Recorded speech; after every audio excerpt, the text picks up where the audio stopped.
welcome back to our channel.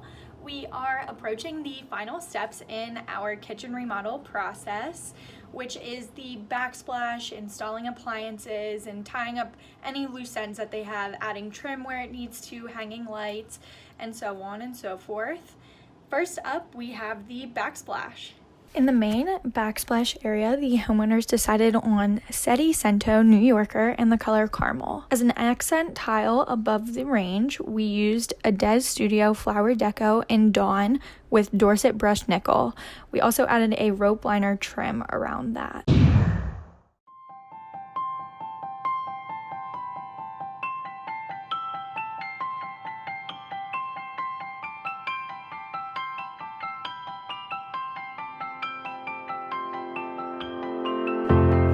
As you can see, the lights have been installed as well as the finishing touches, and the kitchen is finished. Thanks for watching, and don't forget to like this video and subscribe to our channel. See you next time.